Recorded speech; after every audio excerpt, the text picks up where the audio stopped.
안녕하세요. 꿈꾸는 연금술사 파로스입니다. 오늘은 억수로 운 좋은 이상한 강아지에 대해 말씀드릴까 합니다. 어느 쌀쌀한 날이었습니다. 미향은 창밖을 바라보다 깜짝 놀랐습니다. 창밖 너머 보이는 공터에 이상한 물체가 있었습니다. 저게 뭐지? 그런데 그 물체가 무엇인지 가늠이 가질 않았습니다. 물건은 아닌 것 같은데 미세한 미동도 없었기 때문이었습니다. 전날 늦은 밤까지 일을 한 탓에 무척이나 침침해진 눈을 비비고 나서 다시 자세히 보았지만 여전히 그 물체는 움직임이 전혀 없었습니다. 죽었나? 미향은 실눈을 뜨고 바라보았습니다. 그제서야 움츠리고 있는 하얀 물체의 귀가 아주 미세하게 움직이는 것을 알아볼 수 있었습니다. 그것은 하얀 강아지였습니다. 미향의 작업실 건너편에는 넓은 공터가 있었답니다. 가끔 차량 몇 대가 주차하긴 하였지만 오랫동안 비어있던 공터였습니다. 그런데 그 공터 입구에 강아지 한 마리가 웅크리고 앉아 있는 것이었습니다. 이상하다. 왜 저러고 있지? 워낙 고양이나 강아지에게 인심 좋은 동네라 이리저리 제 집인 양 돌아다니는 고양이나 강아지가 많은 동네였습니다. 그래서 미향은 동네 구경 나온 어린 강아지인가 라고 생각했었습니다. 그런데 그 강아지는 저녁에도 다음날 아침에도 꼼짝을 않고 그 자리에 웅크리고 있었습니다. 누가 강아지를 버렸구나. 그런데 강아지는 주인이 자신을 버렸는지를 깨닫지 못했는지 도로에 지나다니는 자동차를 바라보며 그렇게 하루 종일 주인을 돌아오기를 기다리고 있었습니다. 밥은 먹었나? 저러다가 사고라도 나면 어떡하지? 신고를 해야 하나? 여러 가지 복잡한 생각을 하며 미향은 강아지가 좋아할 만한 캔을 사서 가까이 가보았습니다. 맛나는 냄새가 풍기는 음식을 들고 가자 강아지는 코를 킁킁거렸지만 다가오지는 않았습니다. 그런데 미향은 가까이서 강아지 얼굴을 보자 그만 어이없는 웃음이 나왔습니다. 야, 너 정말 못생겼구나. 이를 어떡하면 좋습니까? 미향이 여태 이렇게도 못생긴 강아지는 처음 보았던 것입니다. 그리고 멀리서 보았을 때는 조그맣게 보였던 강아지가 가까이서 보니 무척이나 큰 강아지였습니다. 생후 6개월 정도 된 듯하나 몸집은 제법 큰 강아지였습니다. 내가 신고를 해서 뇌가 구조된다 하더라도 너를 입양할 사람들이 아무도 없을 것 같다.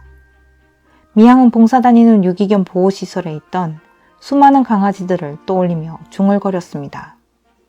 그렇다고 지금 당장 미향이 데려다 키울 상황이 아니었습니다.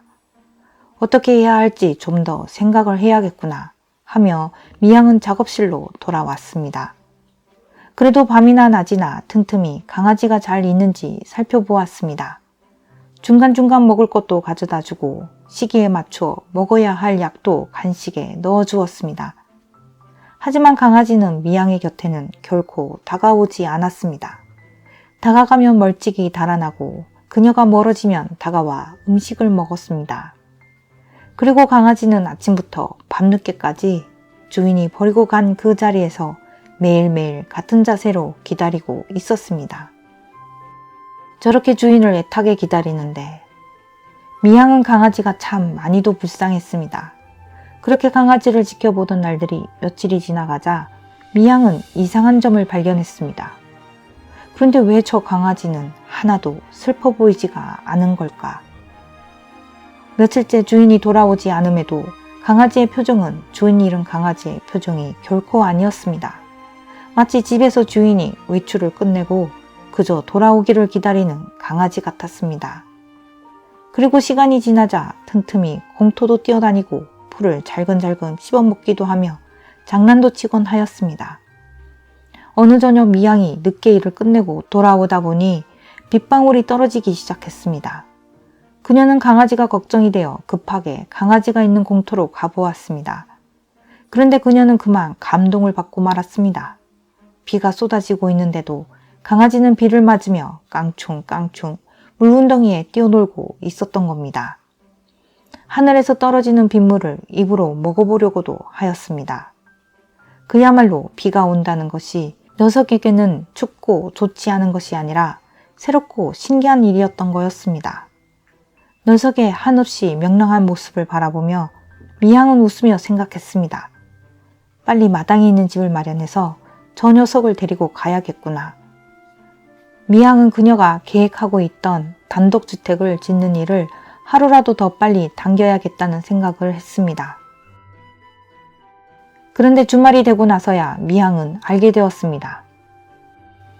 녀석을 돌보고 있는 사람이 미향뿐만이 아니었습니다.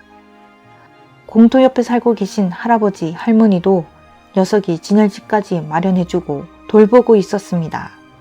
그리고 인근 음식점 사장님도 녀석의 먹을거리를 챙기고 있었습니다. 비록 한 주인에게선 버림을 받았지만 강아지는 많은 이들로부터 돌봄과 사랑을 받고 있었습니다. 넓고 큰 공터를 제 집처럼 마음껏 뛰어다닐 수 있었고 때가 되면 음식도 잘 챙겨 먹을 수 있었습니다. 많은 사람들이 한꺼번에 챙겨주어서 녀석의 밥그릇에는 항상 먹을 것이 가득 넘쳐났답니다. 그렇게 강아지는 많은 사람들의 돌봄 속에서 아무 걱정 없이 주인을 마음껏 기다릴 수 있게 되었습니다. 주변 사람들이 그 강아지를 적극적으로 보살펴주고자 했던 것은 세상을 두려워하기보다 세상 전체를 온전히 자신의 집인 양 생각하는 녀석의 명랑함 때문이었던 것 같습니다. 그런 성격이 아니었다면 녀석은 주인이 자신을 버렸다는 생각과 알지 못하는 낯선 곳에 버려졌다는 생각에 아마도 공포에 떨며 매일매일을 지옥 같은 시간을 보내고 있어야 했을 겁니다. 그랬다면 미향은 그런 강아지가 너무 걱정이 되어 유기견 보호센터에 첫날부터 전화를 해야 했을 겁니다. 김승호님의 돈보다 운을 벌어라에서 행운을 끌어당기는 성품에 대해 다음과 같이 이야기를 하고 있습니다. 주역에 택지체라는 개상이 있다. 이 개상은 하늘을 끌어안고 있는 모습이다. 즉, 행운을 당기고 있는 것이다. 그런데 인간의 행위 중에 이 개상에 부합되는 것으로는 명랑함과 친절이 있다.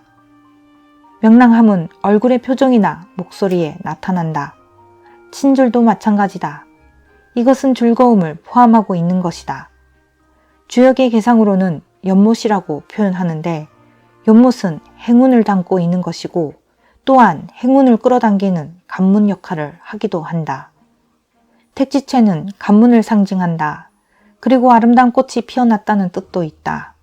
한마디로 상서로움이 비로소 나타났다고 이해하면 된다. 인간의 행위가 이럴 수만 있다면 자신의 행운은 물론 사회 전체를 밝게 만드는데 기여할 것이다. 보통 사람은 대개 고된 일상에 찌들어 또는 스트레스에 짓눌려 표정이 늘 굳어져 있다. 남에게 친절을 베푸는 게 귀찮다. 밝은 표정을 짓는 것도 내키지 않는다. 특별히 좋은 일이 없기 때문이다.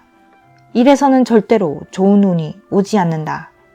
이것은 가장 먼저 고쳐야 할 문제다.